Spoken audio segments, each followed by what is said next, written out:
Alright, so as I was saying, obviously once everything started up, the airplane looks really nice. So let's go ahead and fly this thing. So I'm going to go ahead and turn the sound back on so everybody can hear it.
As you can hear, the airplane has a really nice sound package.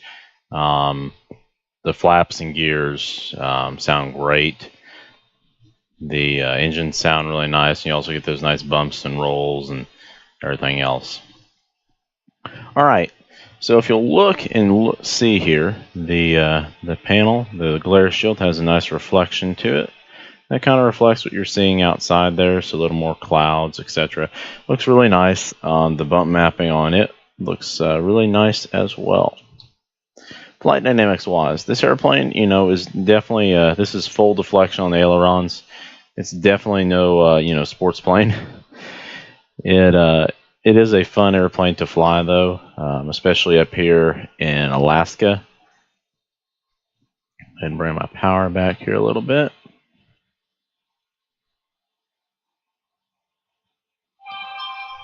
Anyway, like I said, a pretty fun airplane to fly.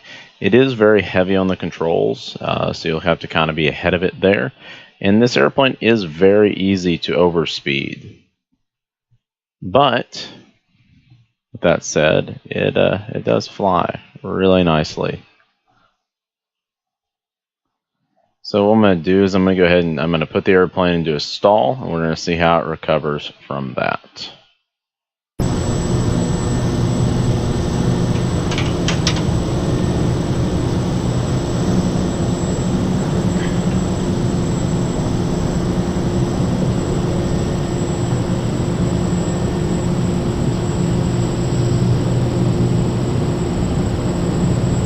Stick shaker's on.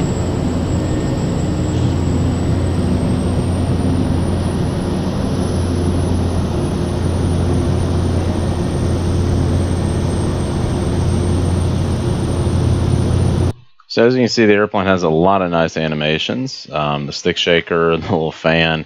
The gear animation also looks really nice. And when I put the gears back down, I'll show you that. And sorry about the view thing there. What happened was my controller fell on my Xbox controller I used to walk around in avatar mode fell, and that caused me a couple issues. Anyway, so I'm going to go ahead and slow it down here just a little bit, and we're going to get it set up for landing. That is one thing that I do not like about the Carenado products is that really annoying gear horn. Thankfully, they've listened, and you can actually cancel the gear horn out, which is nice when you want to go and pull that power all the way back. I've complained about these being pretty much useless because they were kind of stuck over in the corner. That's also been addressed. You can at least move them around. You can't really set an individual, a certain position on them, like a certain angle, which would be helpful. But you can at least move them around the cockpit. Obviously, your side window here opens up, and you get a nice wind sound, even when the sounds are muted, because that's coming from outside the sim. Alright, so we're getting slowed back down here. And for anybody wondering, this is Orbix's Homer Airport in Alaska. Alright, so I'm going to go ahead and lower the gear just so we can watch the animation. Should be below gear speed by now. Real nice smooth animation. Maybe a little hot on the gear, but not too bad. Alright, so gear's down. We're just going to go ahead and keep slowing it down. Then we'll deploy the flaps and we'll bring it in for a landing.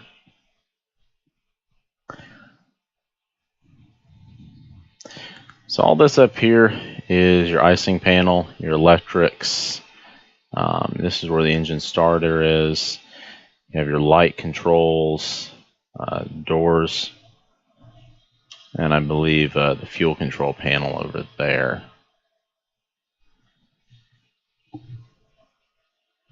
Alright, so I'm going to go ahead and go back outside and we'll watch the flaps come down.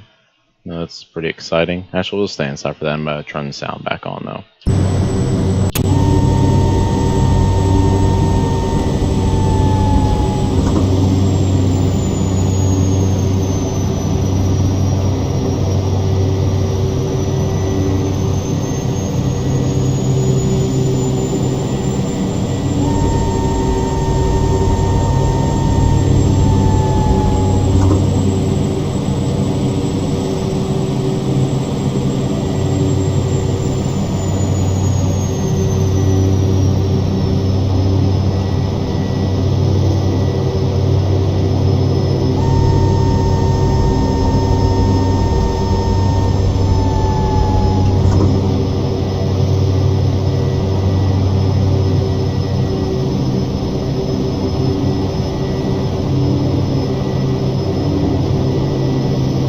And it slips rather nicely too.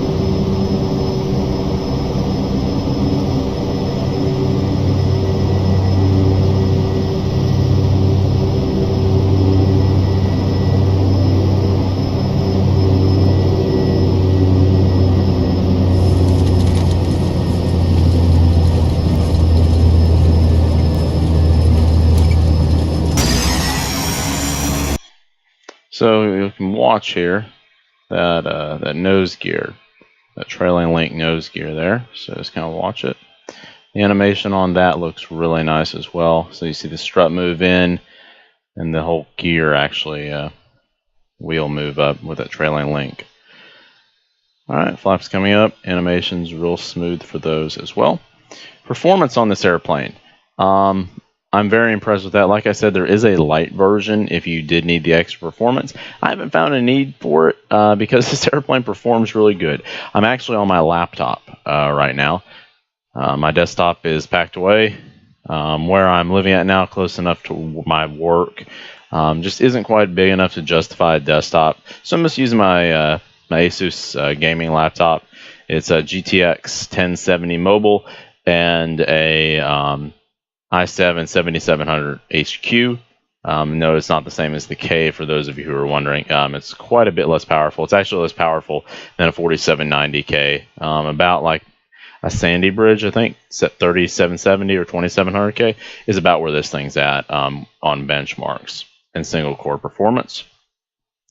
So I'm getting, in the 40s, 50s frames, even at payware scenery, and Orbix can use a pretty good bit of computing power to get all this beautiful detail they create.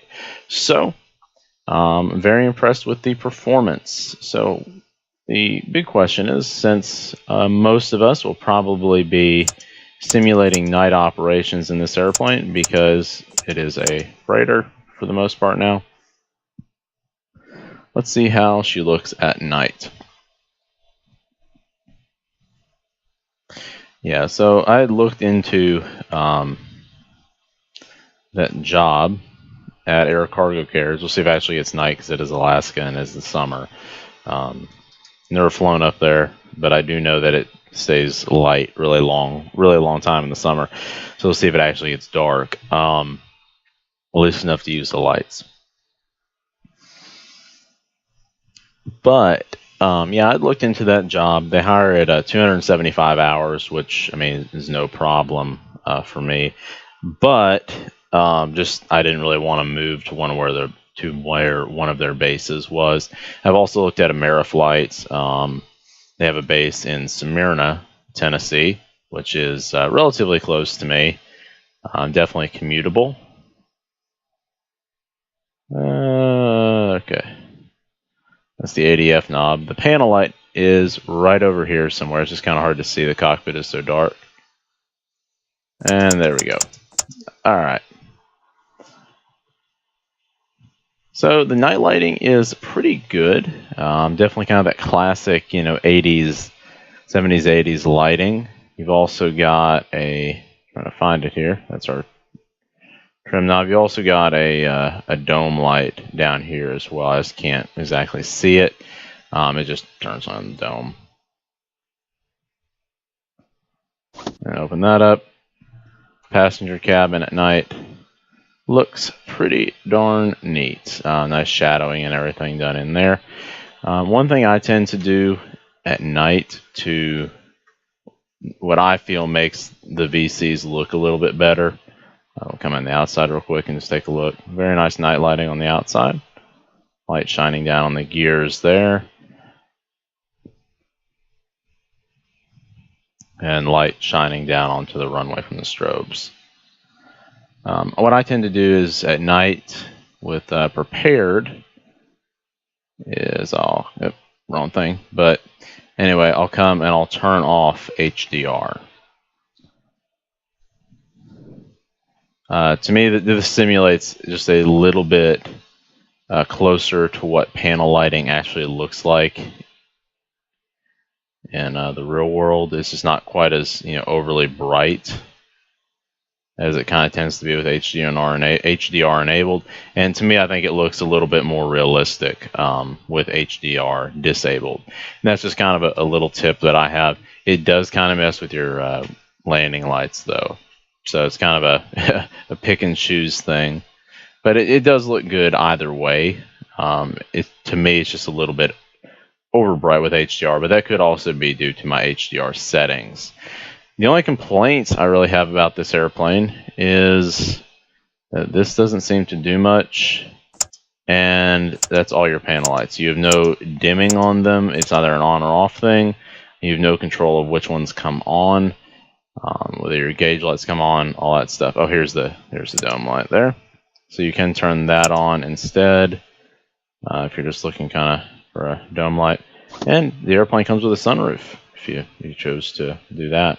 For those times you just feel like having your hair blown in the breeze. All right, folks. I hope everyone has enjoyed this review. I do like this airplane. I do recommend it for purchase. I know someone commented, it was quite a ways back, saying, you're always so positive about the airplanes you review. You always, talk good about them. You never say anything bad. That's mainly because the airplanes that I don't do reviews on either don't interest me or they're not of a quality that I consider worth my time doing a review on. Carenado products are excellent products. Milviz, all that sort of stuff, they do an excellent job with their products. PMDG. So those aircraft, it's kind of hard to find a fault with such well-done airplanes. Yes, Carenado does have its flaws, but we're all human, and nothing we do is perfect. But I think they've done a really nice job with this airplane, as they have with all their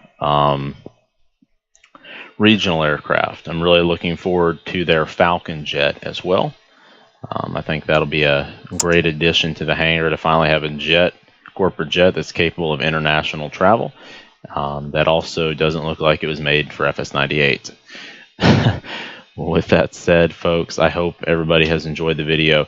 Please like or subscribe. If you have any questions, please post them below. Like I said, I'm not a Shorts 360 pilot, so asking me about some of this stuff, you're probably not going to get too much of an answer. You're probably better off to Google it. If you have any question about flight instruction, getting your commercial license, getting your CFIs, getting your private or your instrument, just comment it below. I'll be more than happy to try to answer it.